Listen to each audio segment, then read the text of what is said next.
এক একটা ঘরে 7,000 করে করে বাপরে। উপভোক্তা প্রতি 7,000 টাকা করে তুলে দিতে হবে পঞ্চায়েত সদস্যদের, নির্দেশ গ্রাম পঞ্চায়েত প্রধানের। তৃণমূল প্রধানের এই নির্দেশ দেওয়ার ভিডিও ভাইরাল, আর এই ভিডিও ঘিরে শোরগোল মালদার কালিয়াচক 3 নম্বর ব্লকে।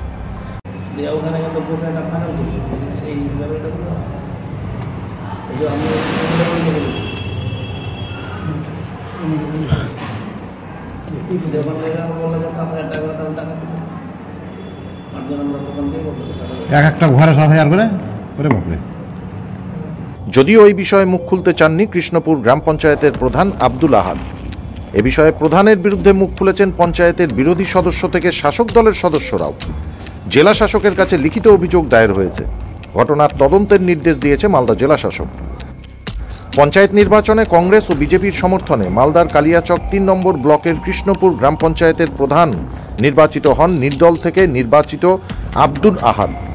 যদিও পরবর্তী সময়ে প্রধান তৃণমূলে যোগদান করেন। আর এই তৃণমূল প্রধানের বিরুদ্ধে বিডিও অফিসের নাম করে আবাসের উপভোক্তাদের কাছ থেকে 7,000 টাকা করে পঞ্চায়েত সদস্যদের কালেকশন করার নির্দেশের ভিডিও ভাইরাল। আর এই নিয়ে শুরু হয়েছে রাজনৈতিক চাপানুতর। কংগ্রেসের অভিযোগ এর সাথে তৃণমূলের বড় নেতাদেরও যোগ সাজানো রয়েছে। যদিও পাল্টা তৃণমূলের দাবি, কেউ যদি অন্যায় করে থাকে দল তাকে রেয়াত করবে না, প্রশাসনও কঠোর পদক্ষেপ গ্রহণ করবে। এ বিষয়ে কালিয়াচক 3 নম্বর ব্লকের বিডিও সুকান্ত শিকদার জানিয়েছেন, মানুষ যাতে কাউকে বেআইনিভাবে টাকা না দেন সেই কারণে 10 দিন ধরে মাইকিং করা হচ্ছে এলাকায়। কেউ যদি বিডিও অফিসের নাম করে টাকা চেয়ে থাকেন এবং সেই বিষয়ে যদি অভিযোগ হয় তাহলে আইন অনুযায়ী কঠোর ব্যবস্থা গ্রহণ করা হবে। প্রধান আমাদের মেম্বারদের ডাকলাম, আমি মেম্বারের স্বামী, আমার মেম্বার যেতে পারেনি, আমি গেছিলাম সেই মিটিংয়ে প্রস্তাব দিচ্ছে যে বিডিও আমার কাছ থেকে 7,000 টাকা করে নিবে, এই টাকাটা তোমাদের তুলে দিতে হবে।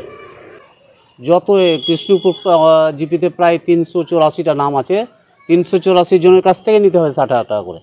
সব মেম্বারকে বলুন? হ্যাঁ, সব মেম্বারকে। এই প্রধান বিডিওকে দিতে হবে, বিডিও নাকি চেয়েছে ওর কাছ থেকে। তৃণমূলের প্রধান বর্তমানে হতে পারে হ্যাঁ, নাম আছে সবারই আছে এখানে, আরও বড় নেতাদের হয়তো ভাগ আছে। আমাদেরকে ভিডিও বলেনি যে কোনো টাকা লাগবে। কে বললো এটা? এটা প্রধান বলেছে নিজে, ওই যে 7,000 টাকা ওরা লাগবে। কি জন্য দিতে হবে 7,000 টাকা? সেটা বলতে পারো না, কি কারণে লাগবে না লাগবে ওটা বলতে পারছি না। ঘর প্রতি কত টাকা করে চাইছিল? 7,000 করে প্রত্যেকটা মেম্বারের কাছে? হ্যাঁ, প্রত্যেক মেম্বারকে বলেছিল। তো প্রত্যেক মেম্বারে যারা বিরোধী ছিল, আমরাও ছিলাম, আর বলছে কোনো টাকা পয়সা আমরা দিতে পারবো না। ঠিক আছে, তাহলে ওই অবধি আলোচনা করে আমরা ঘর থেকে বেরিয়ে গেছি। বলছি এটা কি নেওয়া উচিত, আপনি কি মনে করেন? না, নেওয়া উচিত নয়। স্বাধীন মণ্ডল।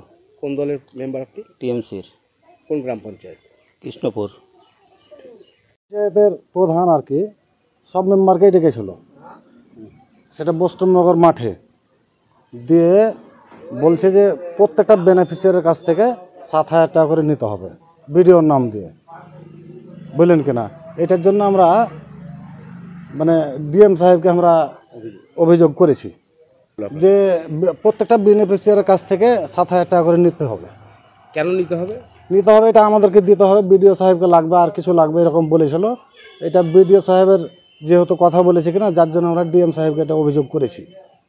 এরকম যদি কোনো প্রমাণ থাকে যে যত বড়ই বড় প্রধান থাক, যত বড়ই নেতা থাক, তাদের তৃণমূল কংগ্রেস রেয়াই করবে না, রেয়া তো দিবে না।